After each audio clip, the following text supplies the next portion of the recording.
Little Baby Gunna, right? They dropped their album um, off the heels of Little Baby. They both of them have become a big artist, honestly. They both from the South. They both started popping.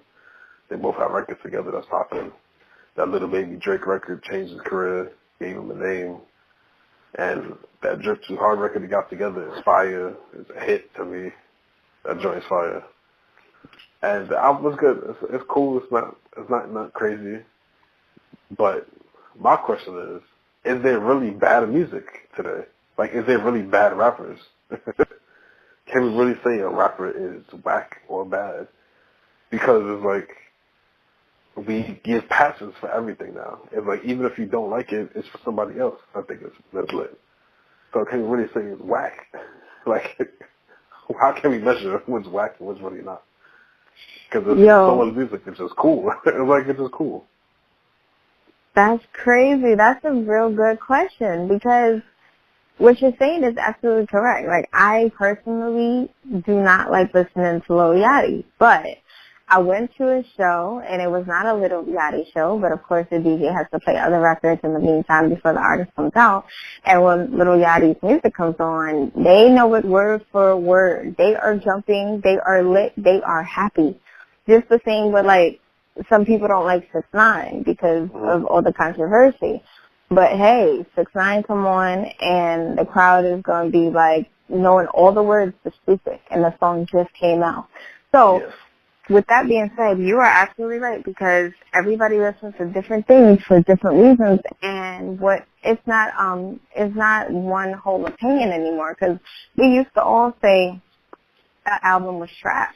Everybody agreed if the album was trash. All the rappers is whack too. Go ahead, continue. Exactly, and now it's like one person's gonna hate it, the next person's gonna love it, and honestly, 9 times out of 10 is gonna have more likes than dislikes. And one thing I do wonder sometimes is, like, are people paying for some of these likes? Like, how legit are some of these likes? Like, YouTube could be fabricated. It can be. That's a different conversation, though. But it can be. But I don't know. I can't really answer. I can't say yes or no. Some of it is true, some of it is not true. So. Because there are some songs I low-key had to force myself to kind of like to understand why everybody else liked it, because I couldn't figure it out. Yes, and I'm like, yo, because people are not really rapping anymore, how can you say this rapper is a whack rapper? Like, I said this for 2 reasons, right? I thought about this like recently. The Mo Bamba song with Sheck West is popping right now. Mm-hmm. When I first heard it, I'm like, what the hell is this? But then I already heard it again. I'm like, I see why people are starting to like this, and I see why people's reaction to it. And it became one of the hottest songs in the clubs right now, actually. But I'm listening to it like he's not really saying much, but it's hitting. I'm like, okay, if I can't really say it's whack, if it's working like this. And then after that, I'm listening. I think Young Thug dropped the EP. I'm like, yo, Young Thug don't be saying nothing, but his music is really not whack. It's not crazy good, but it's not whack either. I can't call it whack. Because Thug always has a hot verse on somebody else's song. He always has a hot song that's out. Like, he's not really whack. I can't call it whack.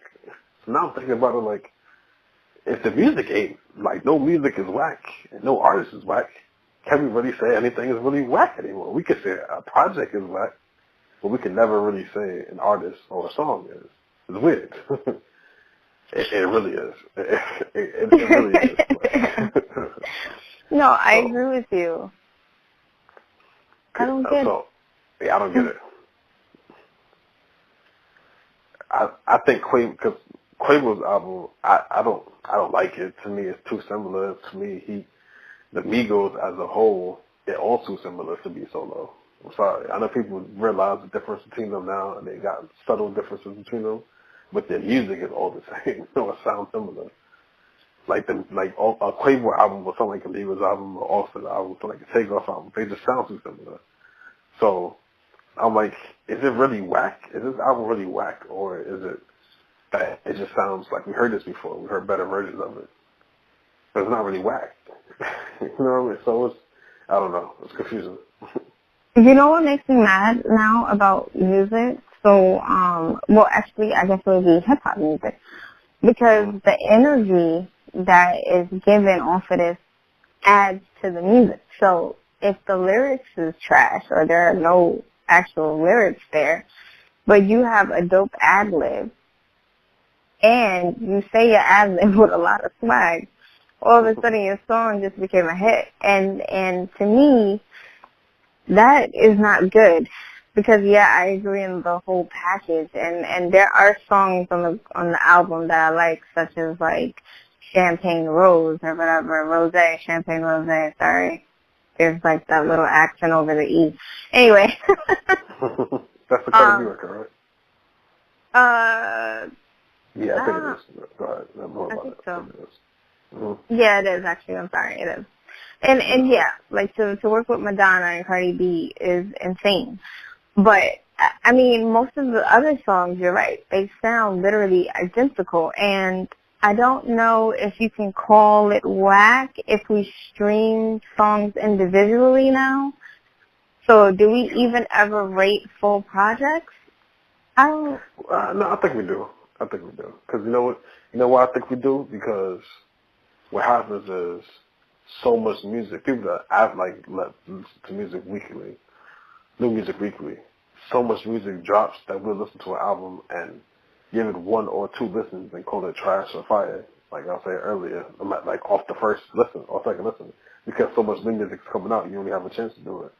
So if you think it's trash or fire, same situation, you're gonna take your records you like off of that and put that on your playlist, and that's it. Then you'll never hear the other records again. You know what I mean? So it's like they don't really last too long. The albums not really lasting because so many of them are coming out back to back to back to back to back. And all these trap artists are with the same type of beats, same type of same type of drums, same type of production, same type of ad-libs, same type of content. So it's like it gets repetitive after a while.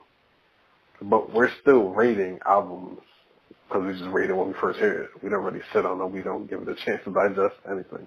It's like microwave music. We eat it while the fries are hot, but you know it's going to get cold fast, so we just rush to eat it. Yo, that's a good point, and I have a problem with, to be honest, I have a problem with the radio now, because I feel like the radio will pick one of these songs on this Quavo album that I don't actually like. And because we're going to keep hearing it over and over and over again, eventually you might actually start to think this song sounds good. And a lot of times I'll be sitting there like, why this song? Out of the whole album, this is the song I choose? Like, and like, for me, I do the same thing. I actually pick off the singles that I personally like, and then I don't even be remembering the names of the albums anymore, because I go on Apple Music and I type in the artist's name, and I'll click the album to find the song I actually want to listen to. But I don't even really pay attention to the whole body, because I never can get through one body of work and say, yo, this is absolutely amazing. Like J-Lo's albums used to do that for me. Ja Rule could do that for me. 50 could do that for me. Now, you're like you said, I'm picking 2, 3 songs. The rest, I don't really care about. Yes, that's what's happening. And just because it's so much music, you got to keep up in a way. So like, you can't really sit with everything and give it a second chance. It's like you take what you like off of it. I keep it. The Carter 5, I heard 24 tracks. I heard it once, I heard it twice, and I took 6 tracks off of that, and I never heard them of the 18 records again. I just put it on my laptop and just let it sit there. Like, that's just the way music is. So it's just what it is. And it's hurting the artists to me. It's hurting the artists. It's hurting the artists. It's hurting the creativity. It's hurting all of that. It really, like, it's hurting all of that. Like, there's so many. I think a lot of albums are good, but they're not excellent because of that.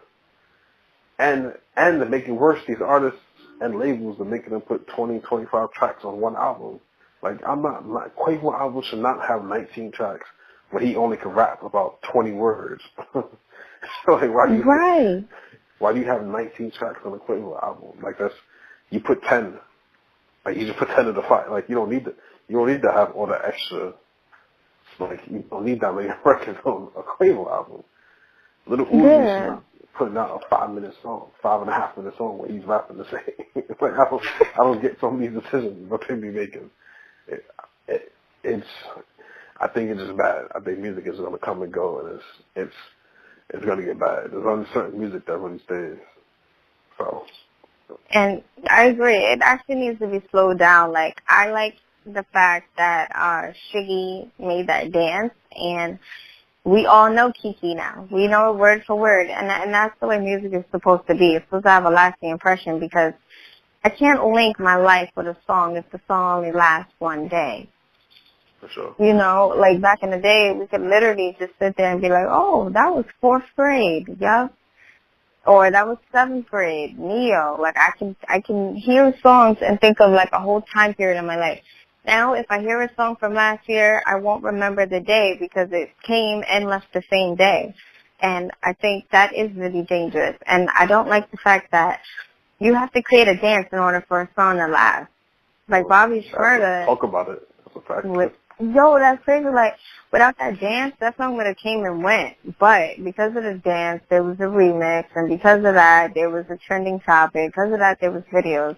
So that's the only way we can get music to be impactful. And, you know, now that we're going down that path, I mean, maybe that's why R&B isn't lasting as long. Because, like, what dance are you making to R&B? Unless you're trying to do, like, a slow dance challenge, which I guess could work. I mean, I don't know. True. You know, I mean, there's going to be a higher percentage of kids in the world, but, I mean, I guess, I mean.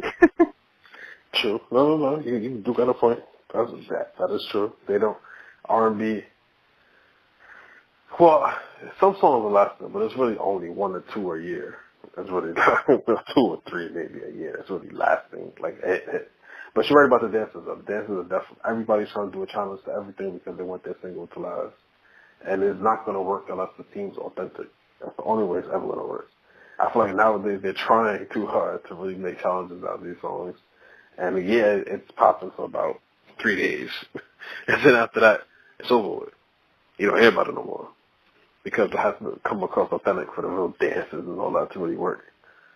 But you're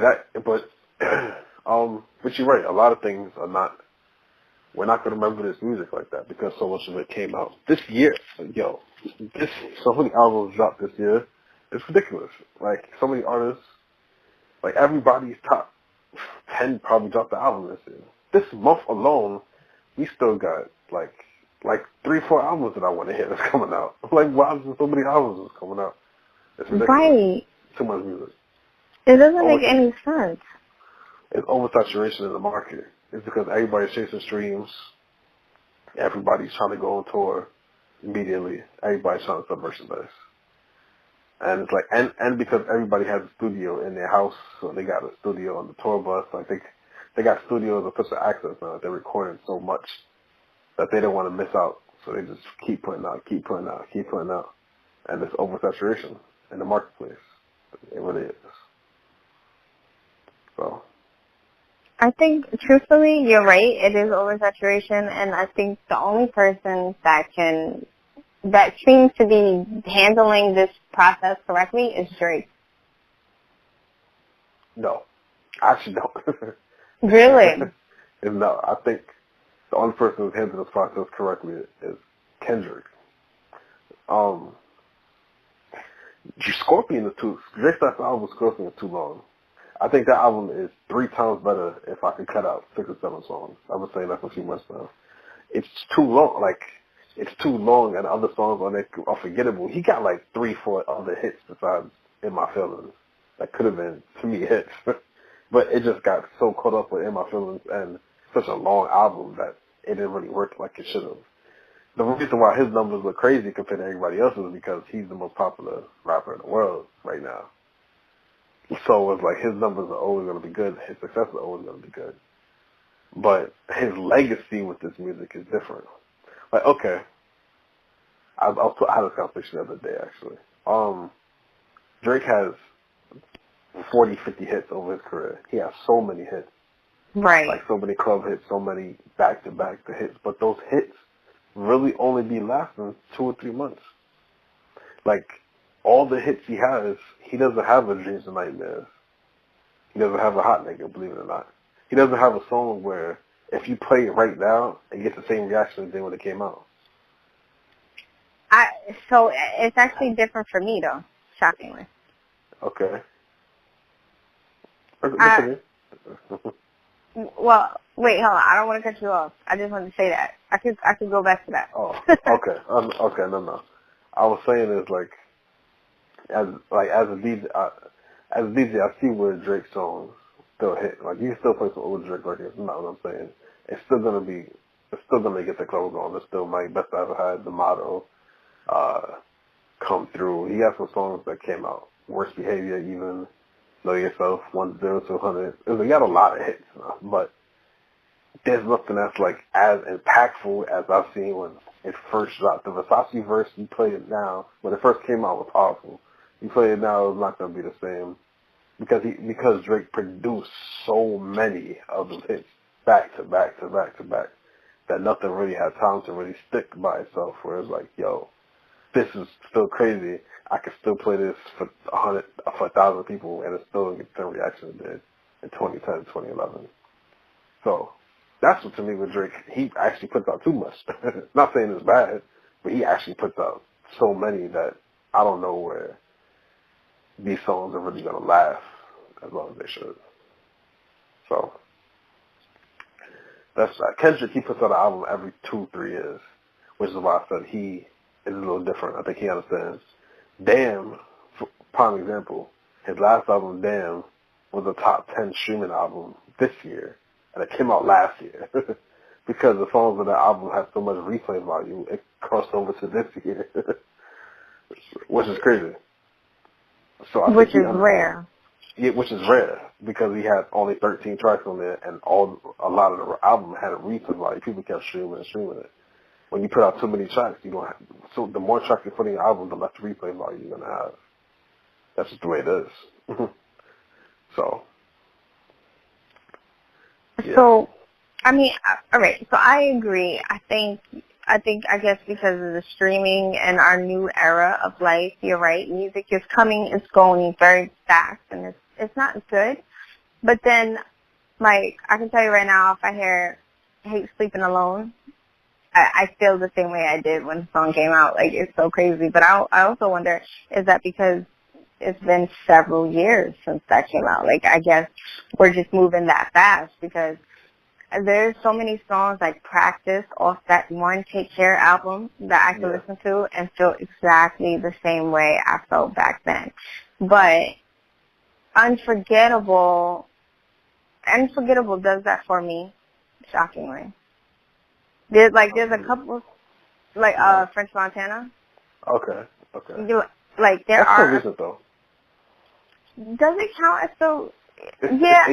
18 months, 16 months. It's technically still recent. It's not recent, but it's recent. It still wasn't a good year. Like it was still popular this time last year. Yeah, like and that's the interesting part. There are definitely some songs that still work. You know what I mean? Yes. But you're right. Most of it is going quick. Now, the thing about Drake, there's just certain songs. Like I say he stood up to me because off of Scorpion, I feel like there's so many songs that did hit, whereas most people would have had one hit single off all those tracks. I feel like he had maybe, like you said, like 6 or 7 or something like. Yeah. Mob Ties is hitting, man. See, Mob Ties is hitting now. Yeah, it just not starting really like catching steam. That's a fact. I thought Mob Ties was fired too. It just not starting catching steam. That's true. Very true. As it should, by the way. As it should. But okay, now imagine that album condensed like in half. Not half, but maybe like 14 songs. These songs would have been back-to-back hits for him. Like, for real. Like, In My Feelings would have been a smash. Mob Ties, Nonstop, all of that would have been even Jaded. The Jaded record is crazy, and nobody even talks about that. There's some R&B records we got on there that's crazy. But it's just a lot. It's a lot of music to consume. Because he's such a popular artist, those songs can catch on eventually. But, okay, put it like this. Drake doesn't have... The closest album Drake has to a classic, to general consensus, is Take Care. The reason why, to me, his other albums aren't on that level is because they've been too long. I feel like that's really his only issue. It's not because it's bad. I don't think Drake has a really bad album, in my opinion. I don't think he does. I don't think he does, neither. I just think that he's had these albums are not considered classics or that great is because he's put too much songs in them and he's had skippable tracks. That's to me really the main issue for him with that. So I'm not only talking legacy though, but to the Hate Sleeping Alone classic song. These songs are classic, and you get the thing like as a fans, we'll get the same feeling because we were raised in that Drake era in high school and college and things like that. So we get that same feeling. But I'm talking about like from a legacy standpoint. Like when I look at the biggest songs ever, like a lot of those songs still hit today the way like Back That Ass Up, for example, right? One of the biggest songs ever. You play it now, you get the same reaction you did in 2001. Like it's not like that's a classic record. Like that's a fact, though. You get the same reaction you did 18, 17 years ago. No question about it. Drake doesn't have one of those. Not to me. Not that I've seen as a DJ at least. Like, okay, you're right. I think Meek has one with Genuine Nightmare. Shmurda has one with Computers, believe it or not. There's some people who have a type of records that is like, you still can play and it still get the club rocking. Or it's still getting everything rocking the same exact way. He doesn't have one of those. And the only reason why he doesn't is because he's output so many hits back to back to back. So, yeah. No, that was the point to that. That's true, though. Because, like, even Uchiwali can still produce, like, some reaction that is so epic that is really not comparable. There was a point in time where Uncle Luke's songs, too, was just, like, hitting, man. Again, like, it just keeps regenerating. And, yeah, I don't know. That's a really, really good point, man. I think... yeah. I think I'm also uncomfortable with, like, I'm all for getting to know your artist. Like, I feel like the closer you are to an artist, that's great. But I wasn't really down for, like, the whole interview thing. I don't know. The interview? You talking about Drake interview? LeBron. Yeah. Oh. I don't know. This Drake Pusha T situation is, I've been intrigued. And I've been intrigued from a minute ago. I wish I could go back into my Facebook and really look it up. But they've been taking shots at each other for years, back and forth, and it really didn't escalate to nothing until recently. Now, fast forward to the Drake, LeBron, the shot situation. You're right. I think he didn't need to talk about it. But I feel like it was bothering him and it was on his chest, which is why he ended up speaking about it. But I don't think he should have sometimes. Sometimes you just got to keep the mystique going. You got to just take the L from the Pusha T beef. Like he said that. Like, yeah, I haven't lost the rap purist and I can live with that. That's cool. But then don't talk about what happened after that. Like, you could just take that L and leave it alone. Yeah, quietly. But in his defense, I see why he did that because people were saying that he's bullying Kanye in a way because he kept dissing Kanye every chance he get, and the people really didn't know why. Like people didn't really know why he was dissing him; they only assumed why. So he really explained why his main issue has been with Kanye and not really with Pusha T from the jump. So I get that point of it, and I'm not mad at it. Like as a fan, I want him to talk all he wants. But sometimes the superstars need to stay superstars. They can just stay quiet and let shit happen. Sometimes he has a bar about this. Sometimes the best word is not saying nothing at all. He said that on Scorpion. No, that's true. So I'm to that. But did you see the Pusha T on Joe Budden podcast or clips from it? I did not. Well, you heard what he said on the shop, right? About Kanye being a snake and him sending him to taking away the beat and sending him the picture of his child and all that. Yeah, I heard that, and it just sounds crazy. I'm not surprised. I'm sorry. Yeah, no, it's not surprising. So basically, it's really long thing, but it's really kind of short at the same time. Basically, Drake went to Wyoming to work with Kanye. He was working on his album, and then Kanye was not really helping him. He was like trying to figure out everything he was doing. So Drake, being naive, actually thought Kanye was really a friend. Played him records he had, told him about him dropping in June, told him about his kid, told him about his baby mother who was having problems with him, told him a bunch of stuff. So then he leaves, and Drake didn't do none of his own music. He only had that one beat that Kanye ended up using to do the Lift Yourself BS that he put out. And he ended up writing for Kanye. That's the only thing he really did over there. So then Drake looks up, and next thing you know, Kanye announces all these albums around his release date. And then fast forward, and Pusha T's album will come out, and Pusha T ended up dissing Drake on the last song on the album. So that's why Drake feels a certain type of way. And then I see why Drake thinks that Kanye gave him the information, they gave Pusha T the information about a kid, because he told him the information. So in Drake's brain, it's like, this is me versus Kanye and Pusha T. It's not just me against Pusha T, because you gave him the information about my kid and about my wife and all that, and the Adidas situation. So that's what Drake's point of view is. And I get why I think that way. I agree. I agree with you 100%. I see why he would think that way, just out from his point of view. Now, Pusha T, who went on Joe Budden podcast and said that I didn't get it from Kanye. I got the information from 40, Drake's producer, because Drake's producer was messing with some girl who was known in the industry, and he was pillow talking with her, telling her about his issues with Drake, telling her about his issues with Drake's had with his kid, and telling her about them going to visit the kid out of the country and having this big trip about it. And he told them about it. 40 told the girl about it, and the girl ended up telling Pusha T about everything. And that's how he found out. That's Pusha T's side to that. So I think they're both right. I think Drake, yeah, right? Because Drake could feel like, I think Kanye would have did it because of that. And Kanye allowing you to diss me. And Pusha felt like, nah, it's not about Kanye. Yeah, I got that weird relationship. It's about me and you. And I got that from your producers, girl. So now who's really friends and who's not? So. I mean. Also, go ahead. Oh, no. I want to hear what you was going to say.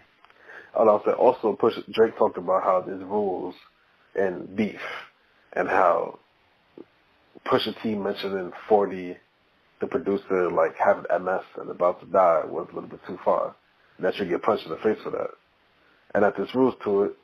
Pusha T says, nah, there's no rules. I can say whatever I want. You gotta deal with it. So, how do you feel about that? Is there rules in hip-hop beef? Like, should there be limits? Like, to what you say? Not to violence, but to what you say. Is there limits? I think there is limits only because of the fact that what you say can lead to physical violence, and something like that is just, this is just my opinion on it, because obviously I'm not the person involved, but I don't really know how you sleep at night knowing that you said that and you're okay with that, because God forbid if you was to die next week, you're basically saying you really don't care, and it's like, I don't know, like, that's some real personal stuff, and that's a real low blow, because life is so precious. And to disrespect somebody that somebody else deeply cares about like that, who's not even really involved in that same capacity, it's just rude, you know? Pusha T's point of view was that Drake mentioned his wife in the diss song that he put out. He didn't diss his wife, but he mentioned his wife. So Pusha T said that he didn't want fans, the people thinking that he knew his wife or he was messing with Pusha T's wife. So that's why he was like, I'm going straight to the jugular and mention everything. The whole house got to burn down. So, in my opinion, there's no rules. I feel like, you're right. You have to deal with the consequences. Yes, it could lead to violence, because we've seen that happen in the past in hip-hop. But there is really no rules, because I feel like people could say what they want to say without no repercussions. Like, people could say what they want to say without repercussions, and it's hip-hop beef. If I'm in war with you, I'm trying to kill you lyrically as much as I can. I'm trying to make you feel away. If I made you feel away about it, then I won. That means I did what I was supposed to do. So I feel like there's no rules. You say what you want to say. You just gotta deal with it. And that's what Drake was saying too. Was like, it was an excellent chess move by Pusha because either he falls back or he goes all the way 100 and tries to disintegrate him in a different way, so to a low place that Drake, as a pop rap star, really can't go. Yeah, he really it would make him look bad. It can make him look bad, and it can ruin his album rollout, which is why I don't think this song, the response, ever came out, because I feel like Drake as a brand, he can't do it. Even if it wasn't as crazy as he says, it was cause career ending and all of that. Even though I don't believe all of that, I feel like it was still to a low point that Drake couldn't reach as an artist and as a brand. So that's why Pusha won. Pusha went lower than Drake to a point Drake couldn't go, and then that was really the end. So, I mean, I don't think people should be allowed to say things like that. I mean, you can, and it is what it is, but I'm like, that's just like, to me, it's just too far. But I know people talk about their other people's kids and all of that stuff too. For me, what sets it apart for me is like, everything is assumption based. So if you say you was with somebody's wife or whatever the case may be, that's really it's defamation of character, but it's really not that serious. You know what I mean? Like, it's like, at the end of the day, she could be like, no, you ain't hit. You ain't never gonna hit. Like, she could come back and play you. She could make her own little diss record, right? And also with kids, you can talk about people's kids, but honestly, these people's kids is set 100%. It's disrespectful. You're gonna want to put hands on a person, but at the end of the day, if you're Drake's child, you're fine. Like, you're financially fine. You should have a lot of self-confidence because you know that you have the best of everything in the world. You know what I mean? But, you know, when you talk about somebody dying, like, that's really, really dying. It's like, damn, bro. Like, damn. Like, that person is actually not going to be okay. yeah. You're making fun of something that is really not funny. I don't know. That's just the thing that kind of, like, kills me. Because it's like, every time you open your mouth to say something, you got to think, what is the purpose of it, right? So the purpose is to hurt somebody's feelings. Cool, you did that. But, like, damn, like, really? Was it that real? Was it worth that? For Pusha, yeah. Pusha had nothing to lose. See, this is the thing. It depends what perspective you're coming from. Because Pusha is the lower artist, way lower artist in a sense. And he has nothing to lose. It's almost like you fighting somebody who's 5-6 inches taller than you, crazy muscles, about to knock you out, and then you pull out a knife and stab him. Like, he was in a down position. Like, you could have easily lost this fight because you know you're out. You know the person's outweighing you, outbeating you, whatever. You pull out the knife to stab him to win the fight, protect yourself. And I think that's what Pusha did. I feel like Pusha went to the bottom to a point that Drake couldn't go, like to a point that Drake couldn't respond to the track, and he won. That's the way he won because he went that low. If you don't go that low, he doesn't win, and whatever reaction happens to it happens to what he said. But at this point, he's been fine. So I feel like you could really Now think about this, right? Eminem on his last diss track with MGK, they little back and forth. At the end of the diss track, he talks about the day you bigger than me is the day that people figure out that Diddy is the one that got Pac killed or whatever he said. He's using Pac's name in order to diss MGK, but people don't care about that because, you know, Pac is kind of he's a legacy guy. He's a dead person. He's completely not living at the moment. Eminem used it in a cheap way to try to diss MGK and Pac in a way. So now it's like, to what limits is there really, to what limits is there really limits on beef? What's really the limit? Like, what's really the part you can't go to? So, I mean, that's a good point, though, because honestly, that line was a little odd. Yeah, it was odd, and it was a reach. And, like, there was no point of putting that there instead of attention, so. Yeah, it was kind of like, are you trying to get fucked up, or, like, exactly. I was like, what was that? Like, why would you put that in there? I'm like, come on now. Yeah, exactly. He did it for attention, I feel like. It was just like, people talking about the line, and it helped, I guess. But it was pointless. So, like I said, to me, there's no rules in it.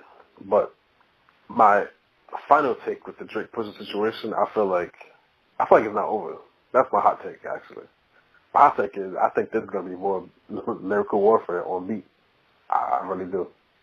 I feel like because of the situations happening now, I feel like the next time either one of them rap, especially Pusha, who he doesn't rap too often, I feel like he's gonna mention. Like I feel like there's no way that they can have whole albums or whole projects come out and not mention it one time.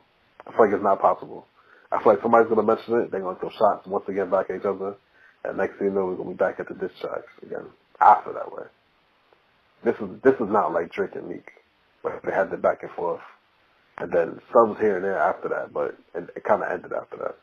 To me, this is like they're gonna go back and forth for a while, in my opinion. So, I mean, to be honest with you, I think it produces really good music. Like back to back is honestly my joint. For sure, but one of Drake's biggest hits, by the way. That's one that's close up there. Considering.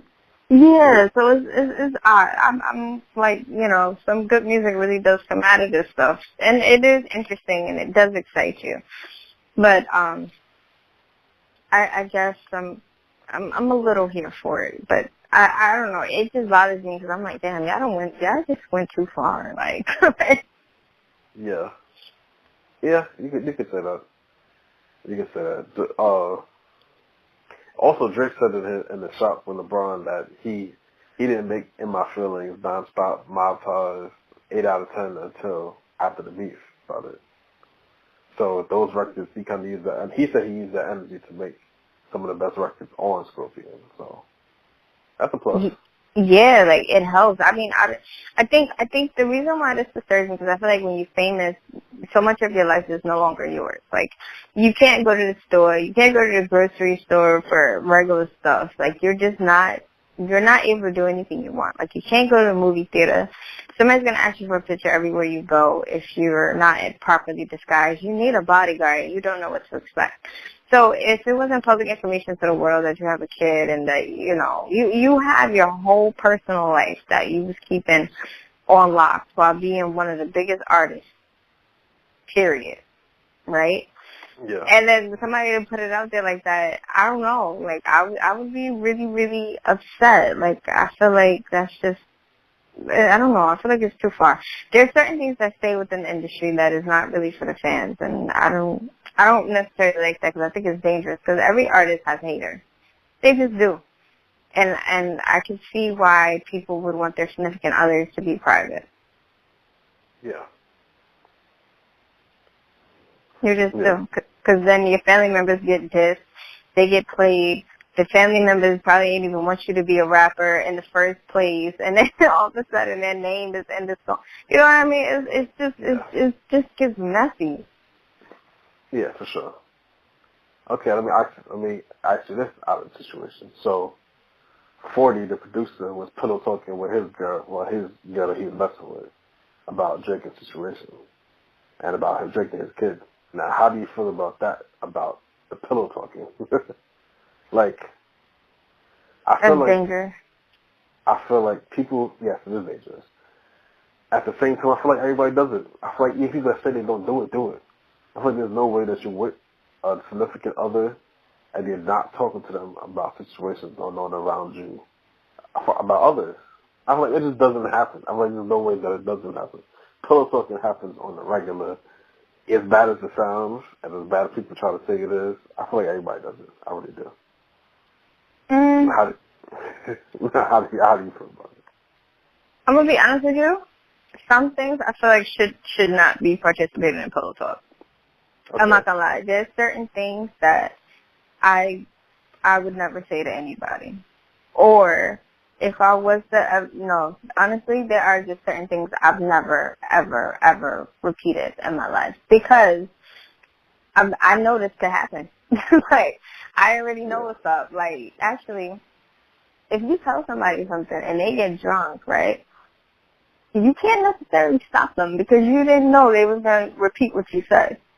So I think about stuff from that point of view, and I'm like, nah, you could talk about some things, like, but it should be like it's something other that you like married to. It can't be no jump off. It can't be no like, It really got to be on some real committed, or like your family that never sees them, or something like that. But some things I honestly can say I never repeated to anybody because it's just not worth the consequence or even the possibility of certain things getting out. And also, if you genuinely care about a person, some shit you really just not gonna play with. Yeah, no, for sure. That's for sure. Not to say it's because you don't care about them, but you know, I'm just saying like it's just certain things, but kind of just don't do. I agree. In the ideal world, I feel like, yeah, I wouldn't do that. I'm not gonna do that with my friends. I wouldn't do that with, like, my friend told me something crazy, and then I told like my girl something about my friend that was something crazy happened to him. I feel like, yeah, in the ideal world that doesn't happen. I wouldn't do it personally. I wouldn't do it, but I think like 85, 90% of people actually do it, and I feel like it's fucked up, but they actually do. I do. I really feel like most people do, even if they don't say it, because it's like, if something bothers you, if something happens to you, even if it's affecting somebody else around you, you still want to go to talk to your significant other about it, and you're still going to do it. I'm not saying it was right for Ford to do that in a situation, talking about his best friend's girl, his best friend's kid, secret kid, and all of that, because that's Drake. You can't talk about things like that because, you know, Drake is that type of artist. He's that big. So you must have really trusted that girl that you were talking about in the first place. So, the thing is, like, that pillow talking it's a dangerous game, but I feel like it happens. I feel like it really does. I feel like it really happens. I really do. Especially the way these people these days fall in love so quickly. They're just all over the place with it. So I know they tell them everything. Or damn it, everything. So. That is true. People do say things. Actually, alcohol too. Like, you ain't even gotta be in touch with somebody. Like, if people drink and they in their feelings and they don't know what to do, they really will tell you more than they should tell you. But that's another thing too with the whole pillow talking thing. Like, I think it does happen. It's just scary because I know when I tell certain people things that I think about their closest person. To be real with you. So automatically I kind of have an idea of who knows certain things. You don't have to tell me. Like, I know if I told you something, I know there's a high possibility this person is aware of that. And 9 times out of 10, I'm okay with that because I factored that in. Yeah, no, that's a fact. That's a fact. But so that is true. People do that.